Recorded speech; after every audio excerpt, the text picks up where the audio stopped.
Xuống à đột lẻ các là nó sẽ thì lẻ vô hắn lắp để tôi để lắp để vô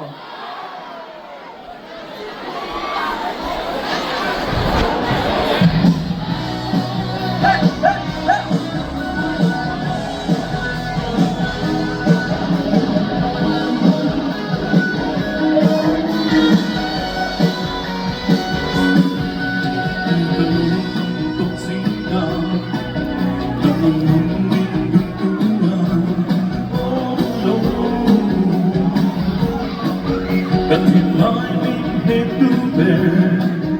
cần tu hỏi sao lại đến đến cho mình ngày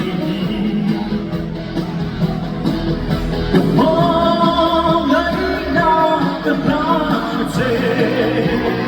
cần quay đi cần đến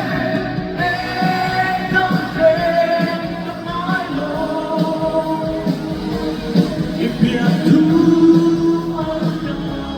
cần tu nhau du tâm đấy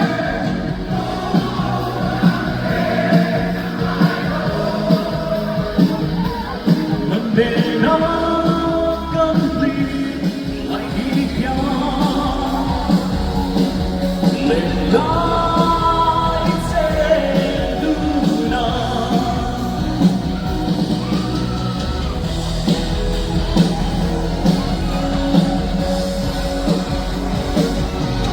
lần về nó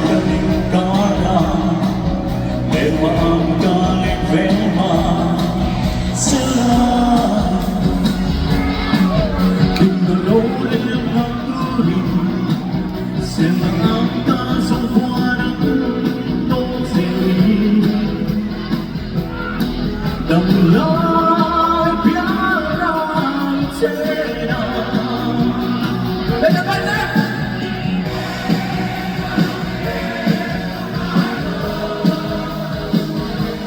để biết thu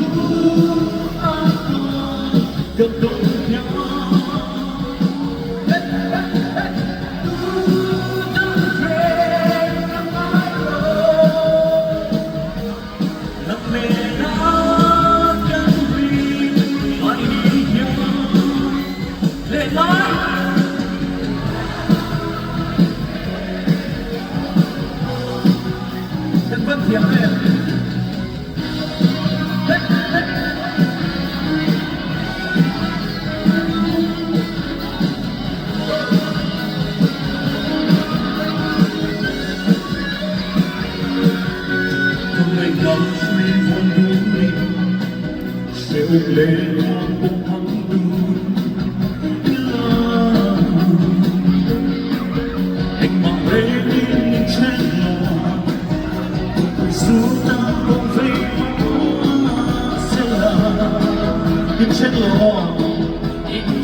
อย่าถึง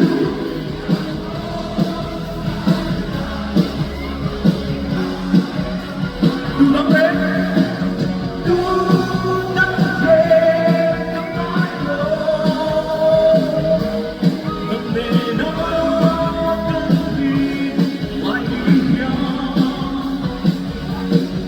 เล่นน้อยเส้นดูน้ำตลอดเลย